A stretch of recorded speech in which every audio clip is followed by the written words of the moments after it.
Now, pupils, let's start our lesson with warm-up quiz. Pupils, after the sentences, the first sentence we clap once, and the second sentence we clap twice, and the third sentence we clap three times. Now, 1, 2, 3. We will talk with each other. We will be friendly. We will actively participate in our lessons. Very nice. The next pupils divide into groups. Yani o'sha biz ikki topga bo'linamiz. Bugungi sadarimiz bo'yicha sizlarga oldimizda najerda men hozir qog'ozlarni qisnaman. Kichik qog'ozlarda o'sha yerga turgan harf bo'yicha komandaga bo'linamiz.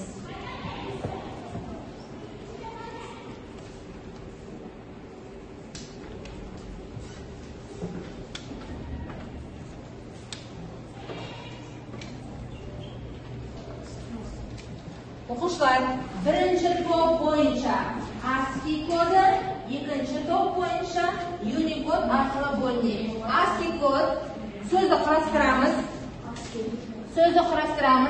ASCII harfda qarashtiramiz. O'quvchilar, bir-birimizga bo'linamiz. So'zni qarashtiryapmiz so'zni. ASCII men Uni barimiz o'tiramiz.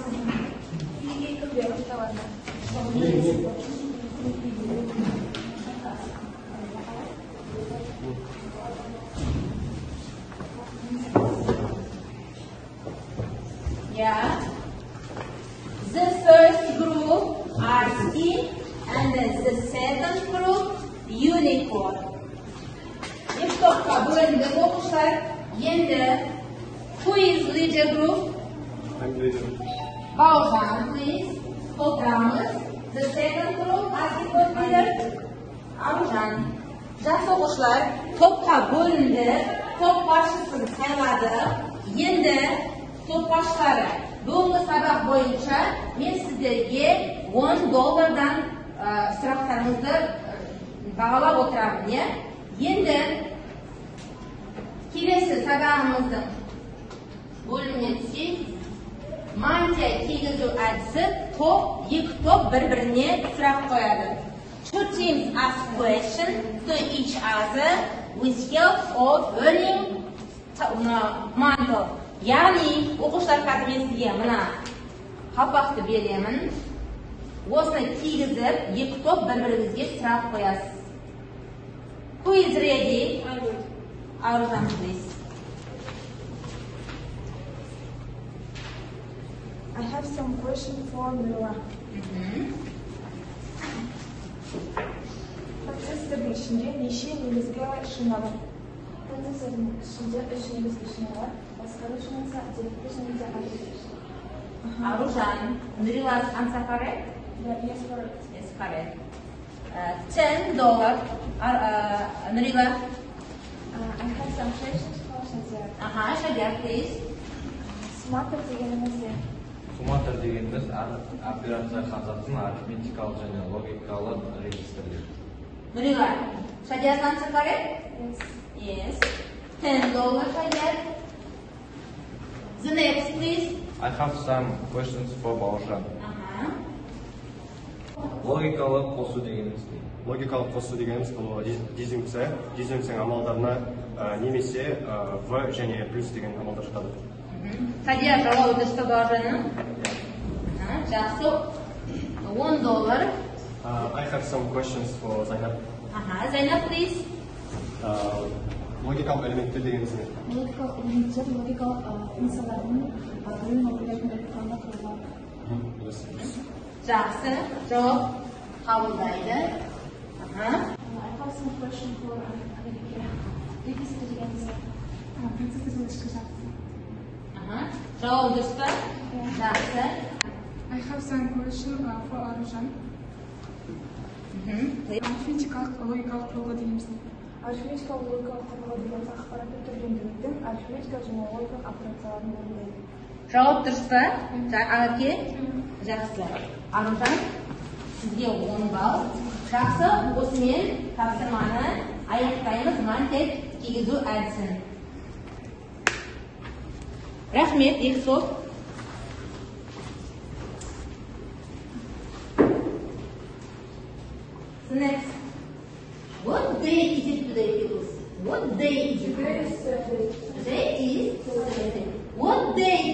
today? Today is 14th of October.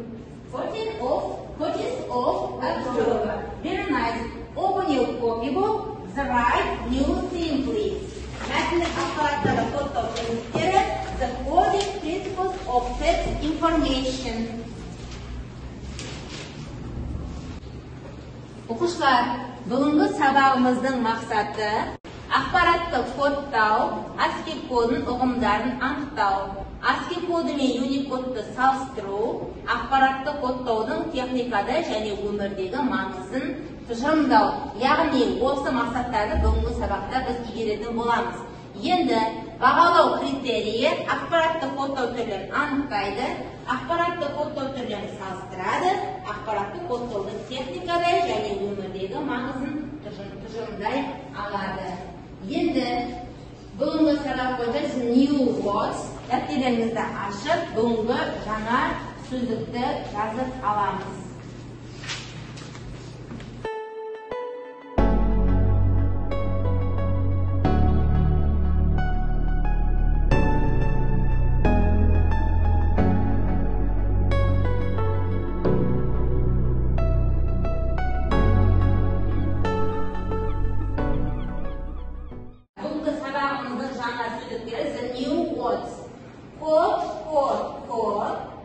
Кодтау, кодирование, кодинг, Unicode, ASCII code, and ASCII code. Have you finished, please? Have you finished, pupils? Yes. The next, look at the board.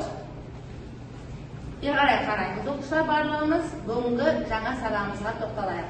Оқушылар, ақпарат компьютерге қандай тілде түседі? Не түрінде беріледі? Символдар түрінде беріледі. Қалай кодталады? Ең бірінші код не арқылы кодталады? Компьютерге түскен кезде. 0 және 1. 1 and 0. Яғни кодтау бізде ақпаратты белгілі бір алфавит арқылы ұсынуды біз кодтау деп айтамыз. Белгілі бір тобынан екінші тобына көшіретін болса, онда оны біз код деп айтамыз. Ал берілген ақпаратты кодталуы кері кодталу процесін декодтау деп айтамыз. Енді ағылшын тілінде екілік таңбаны не деп айтамыз? Binary number. Естеріңізге түсіп кетейінші, санау жүйесі неше түрі бар? Екілік, 8, 16. Ал енді жалпы біз өмірде штрих-кодты пайдаланамыз ба? Қай уақытта пайдаланамыз?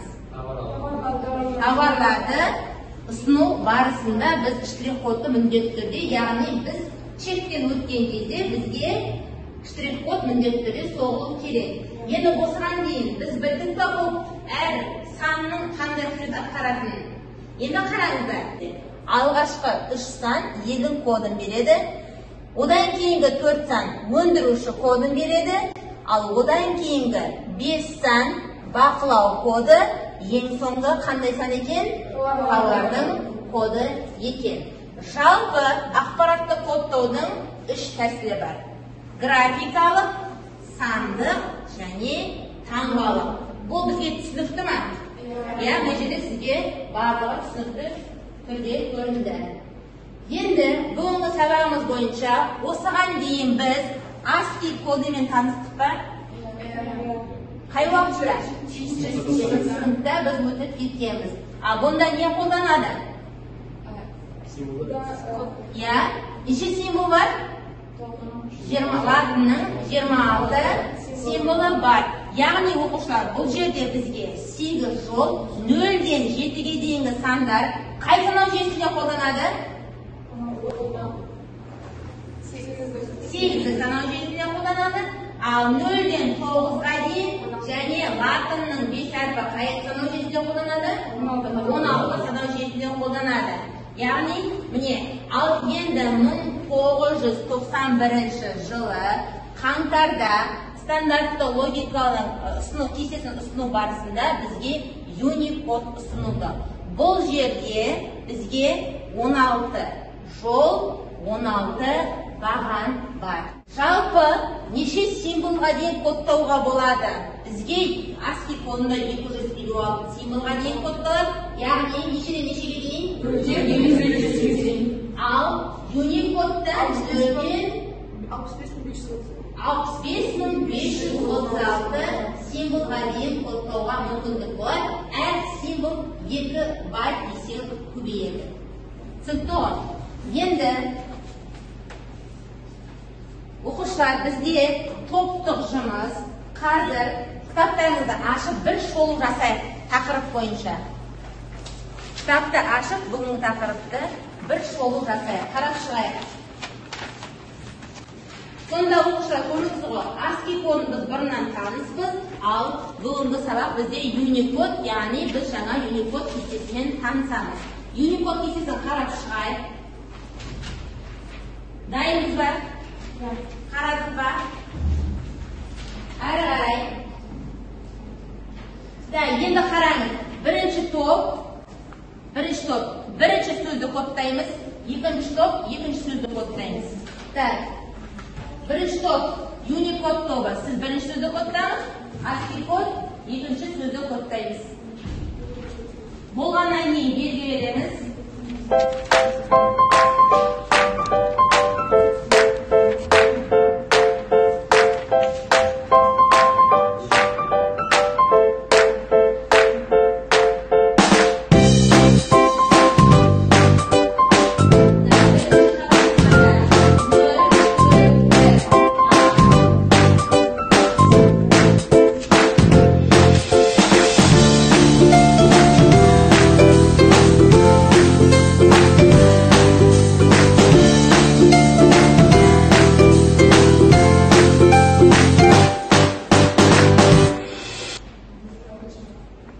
Қай топ дайынбыз? Have you finished? Бірінші топ Unicode. Қандай сөз шықты сізде? Кодтау. Қазір тексереміз. Екінші топ аяқтадық па?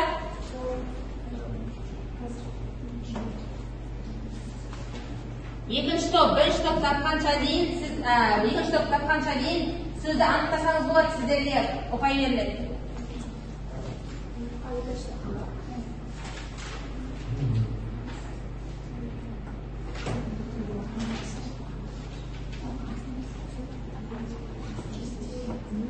Quick, pupils.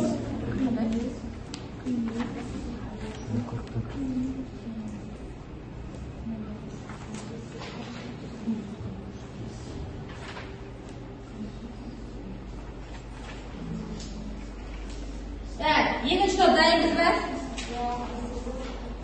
Дайынбыз ба? Жауап? Кестесі. Жақсы кестелейік. Жауап дұрыс па екен? Жарайсыздар. Бірінші топқа 20 балл беремін, $20. Екінші топқа сәл кешті $10 беремін. Жақсы, келесі. Екінші, үшінші сөзді, төртінші сөзді қоттайық. Тағы. Сіз үшіншісі, сіз төртіншісі. Үшінші, Unicode. Üçüncüsü ASCII kod, dördüncü sözü koddayız.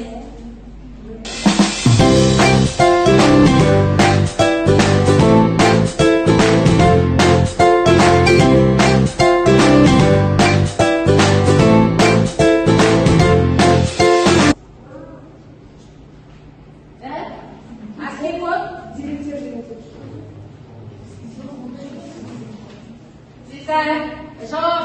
Жауап бар ма сізде? Шештіңіз ба? Қандай сөз шықты сізде? Символ деген сөз шықты. Екінші топ сізде? Декодтау деген сөз шықты. Салыстырайық қазір. Жарайсыздар. Екі топтың да жауабы дұрыс. Екі топқа да $10 беремін. Now pupils, the next task, individual work, working with computer. Оқушылар, мен сіздерге мына қағазды беремін. Сіздер кітапта берілген, оқулықта берілген 5-ші тапсырманы орындаймыз. Мына қағазда тапсырма беріп тұр сізге. Біз қандай программада орындаймыз бұл тапсырманы? Excel программасында. Компьютерге отырайық, оқушылар. Кім аяқтап болды, маған белгілеміз, сол оқушыны бағалаймыз.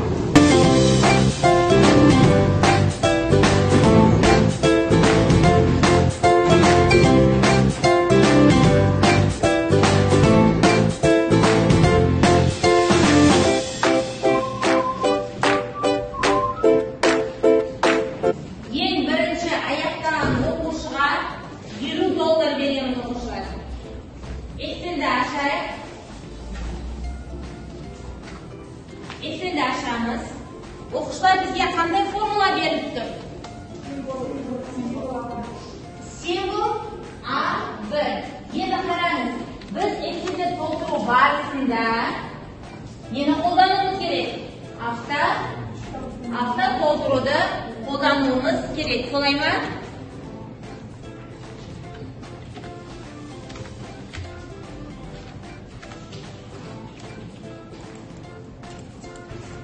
Арай, қалай толтырып жатырсың?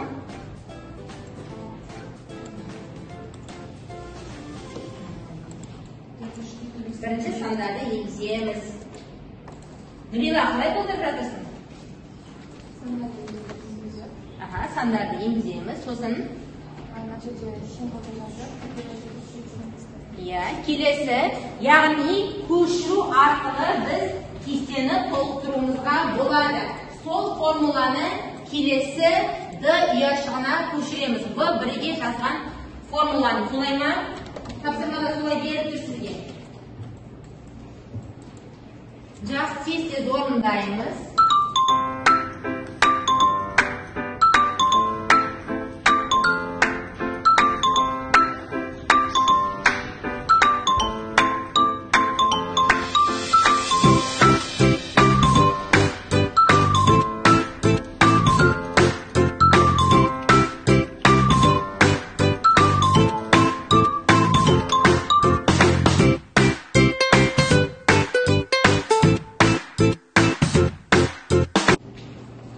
Бірінші аяқтады.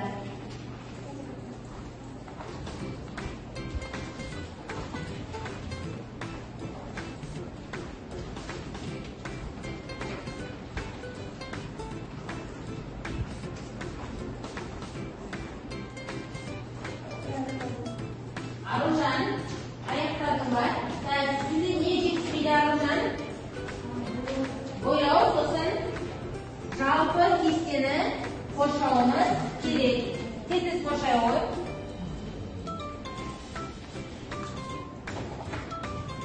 Қайда бар толтырасың кестені толтыру үшін? Қоршау үшін. Шадияр? Зайнап сізде мұна қоршалған жоқ түгел. Шадияр толық аяқтады. Шадиярға $50. Келесі кім аяқтады?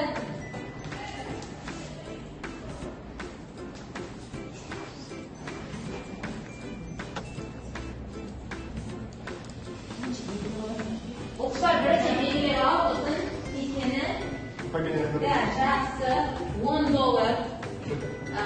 арайға. Бауыржан, жарайсың, $10.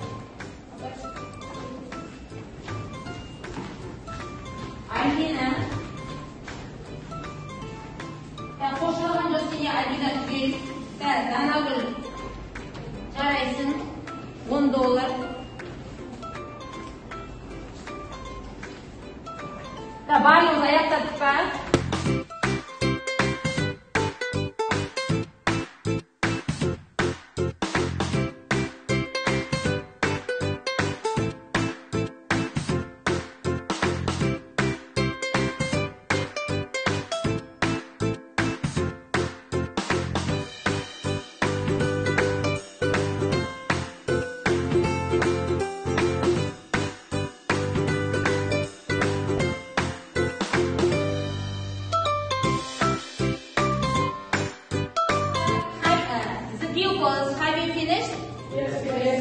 Bari okşayaklar ko.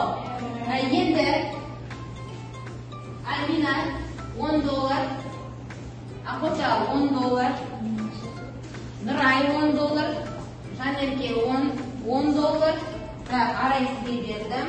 Nurila $10, Arke $10, Zaynap $10, Baucan Canarız Şadiyar ayaktadır. Жақсы оқушылар. Келесі тапсырмаға көшейік.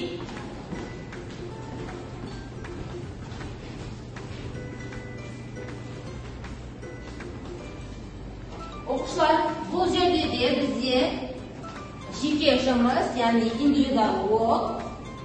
Енді сізге компьютер деген сөзді символды санға кодтайсыздар, санды символға кодтайсыздар. Барлықтарыңызға бірдей сөз компьютер. Ең бірінші аяқтаған 3 оқушыға $50 ұпай беремін. Экселді екінші бетте жасаймыз оқушылар. Компьютер деген сөзді аламыз.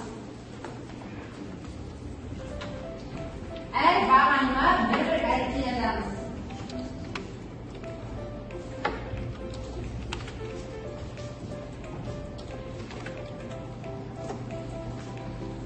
Бірінші символ кодталды ма, оқушылар? Бірінші символды кодташ.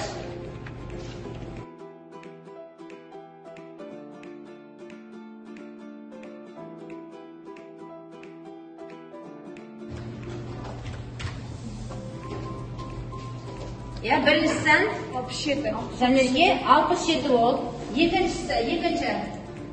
Екіншісін символ неше болды? Екіншісі 79. Арай, үшіншісі Нұрай 77. Пи Ақбота неше? 80. У неше? 85. Ти Е Р Ал енді 89 деген санды кодтайықшы. 89 деген санды кодтайықшы. 89 деген санды. 67-ні кодтаған кезде қандай формула қолдандыңыздаршы 67-ның үстіне? 89 деген санды кодтайықшы. Қандай символ шықты? 89 деген санды. 89 деген санды код символ.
Солай ма 89-да? Келесі 56 деген санды кодтайықшы. 56.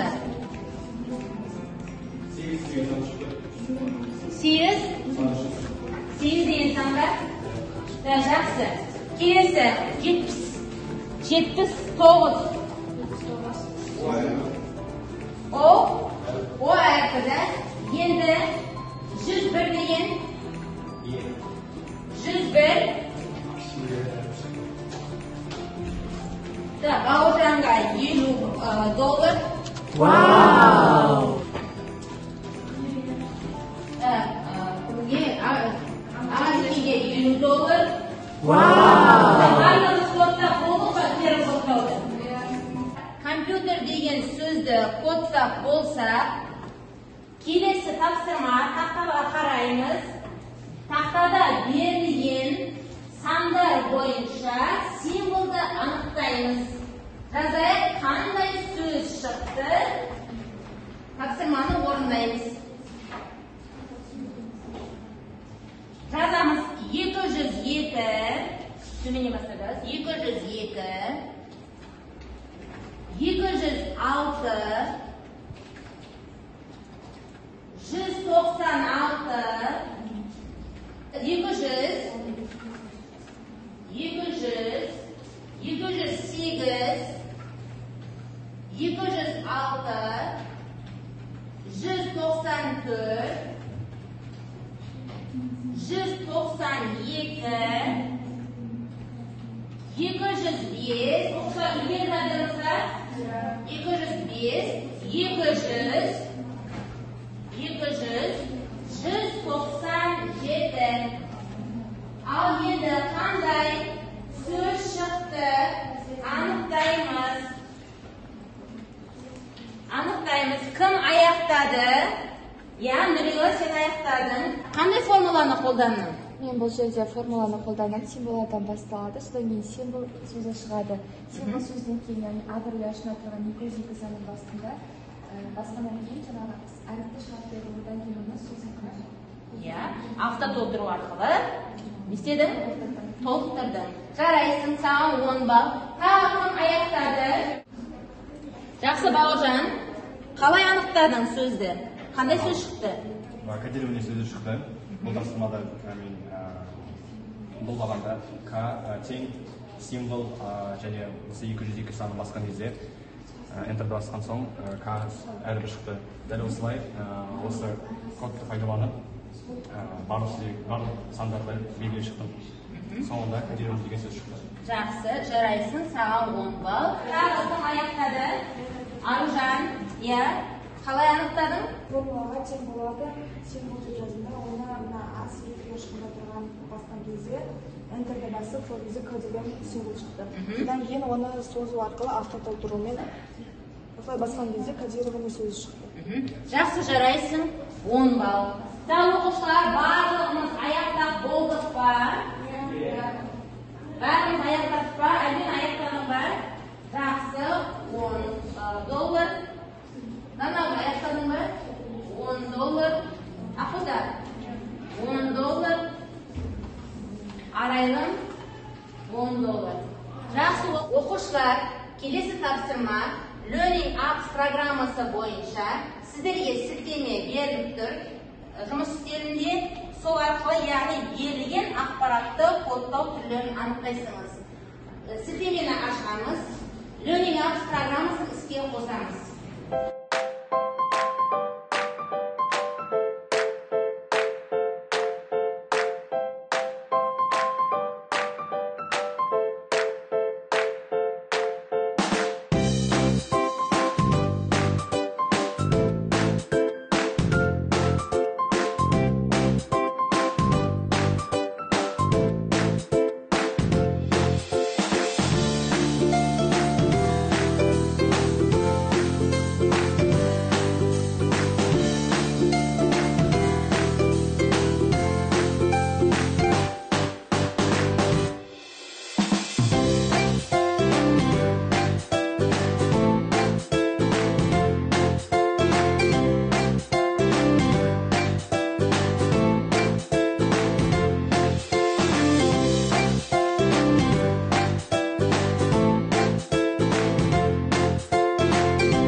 қиындық болып жатыр ма? Кім тапсырманы аяқтап болды? Шадияр. Жарайсың, барлығы дұрыс екен. Сәйкестендірдіңбі, барлық топтарды анықтадың ба? Жақсы, саған $10. Келесі. Нұрай, жарайсың. Сенде де барлығы жақсы болды. Есіңе сақтап аласың. Жақсы ма? $10. Келесі. Аяқтады оқушылар. Бауыржан, жарайсың. Барлық тапсырмаң дұрыс па? Қалай дұрыс екенін анықтадың? Тексеру барысында барлығы жасыл түске боялды. Жақсы, саған $10. Альбина. Тағы кім аяқтады оқушылар? Жанерке. Қалай орындады тапсырманы? Тапсырманы тексеру арқылы орындадым. Сәйкестендірдің. Барлығы дұрыс жауабын қалай анықтадың? Тексеру арқылы. Жақсы, $10. Оқушылар, Нұрила, жарайсың. Барлығы дұрыс нәтиже берді. Жақсы, келесі. Барлығымыз аяқтап болдық па? Аружан, $10 аяқтады. Зайнап, $10 аяқтады. Жақсы, оқушылар, тапсырманы аяқтай орындап болсаңыз, долларларыңызды алып, орындарыңызға отыра қойыңыздар.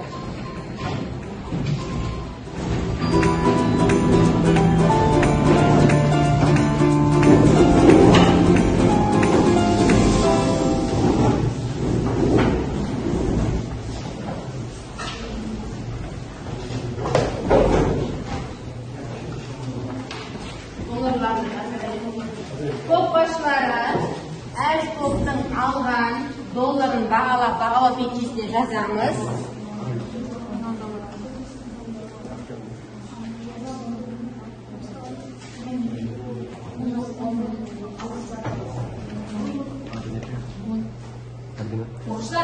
Топ басшылары тапсырманы орындау барысында берген $100 $100 белгіленеді. Себебі ең бірінші орындаған оқушыға $50 берілді. Now pupils, we are going to with your phones. Telefonlarınızı alır mısın?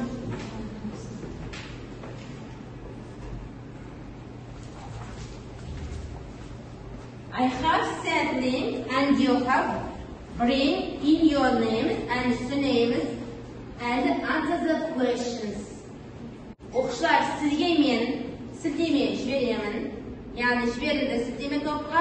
Сол сілтеме арқылы бірінші атымыз бен фамилиямызды жазамыз. Яғни тегімізді тест тапсырмасын орындаймыз. Барлықтарыңызда ашылды ма? Бірінші ашып қойықшы барлығымыз. Тез ашып алайық. Барлығымызда ашылды ма? Яғни Google формада сізге тест тапсырмасы сабақты қорытындылауымыз үшін. Ал енді белгілеп бастаймыз.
тапсырмасы орындалды ма, аяқтадық па? Иә, бұл жерде маған барлық ақпаратыңыз келді.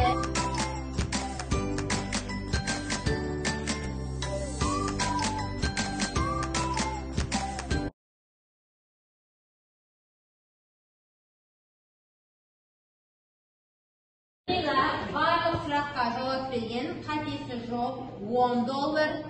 Аружан барлық сұрақ дұрыс $10. Зайнап бір сұраққа қате жіберген.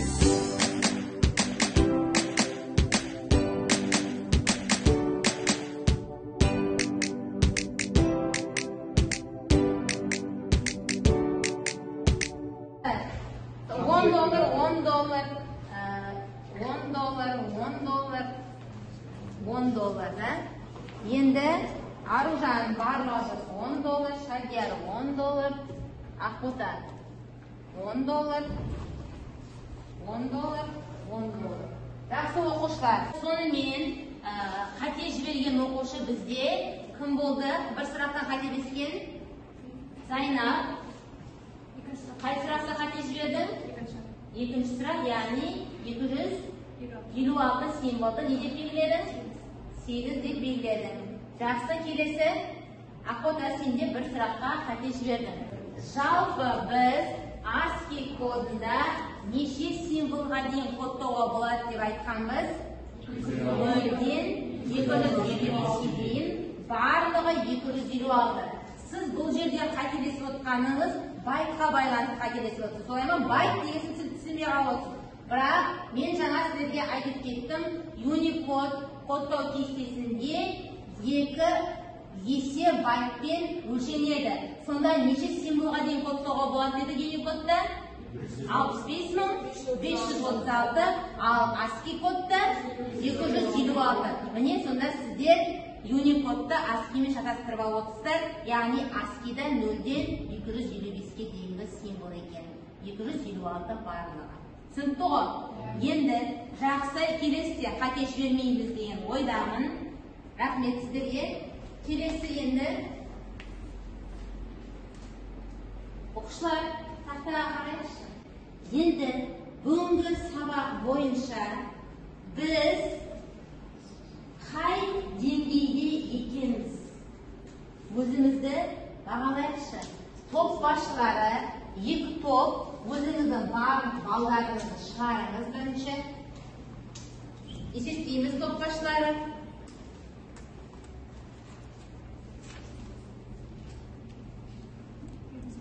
Барлық оқушылар өзіңіздің бүгінгі сабақ бойынша алған не ұқтыңыздар бүгінгі сабақта?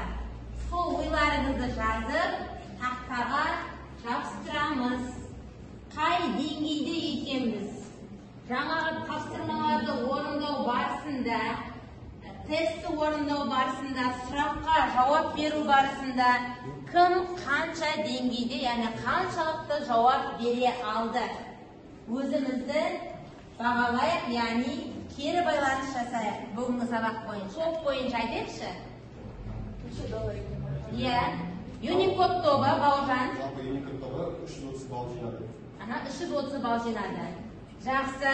ASCII коды 240 балл жинады. Кімдер көп? Қай топ балл көп? Unicode. Яғни бүгінгі сабақ бойынша Unicode тобы бізде жеңіске жетті. Құттықтаймыз.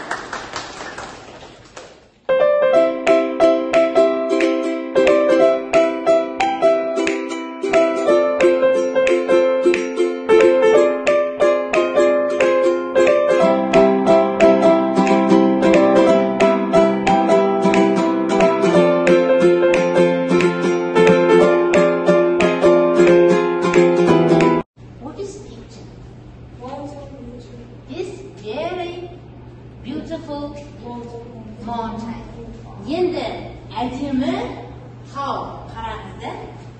Осы таудың шыңына бүгінгі сабақ бойынша кім шықты? Ортасында қандай оқушылар? Ал етегінде оқушы бар ма бізде бүгінгі сабақ бойынша?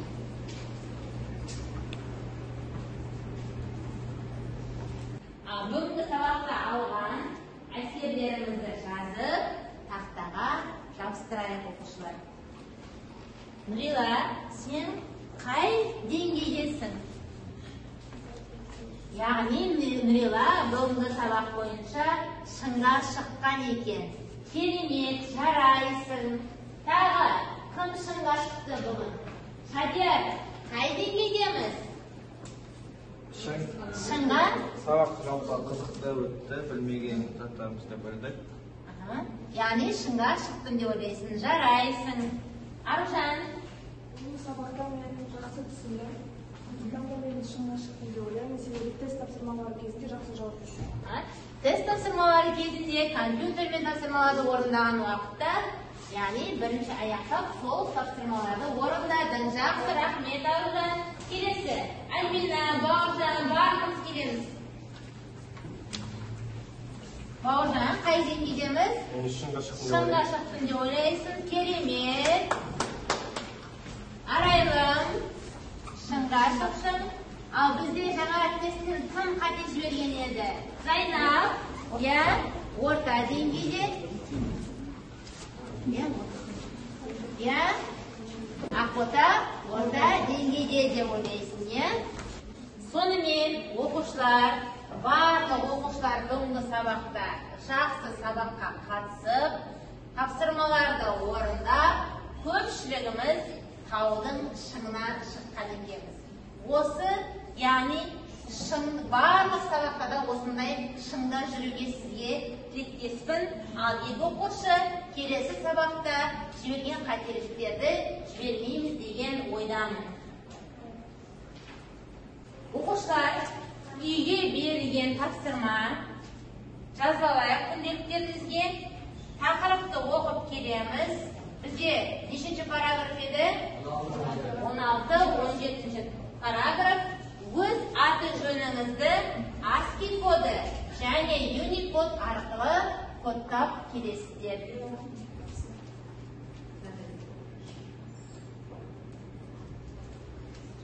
Sabaqni oyoqlaymiz. Thank you for attention. Lesson is over. Goodbye. Goodbye. Goodbye. Goodbye.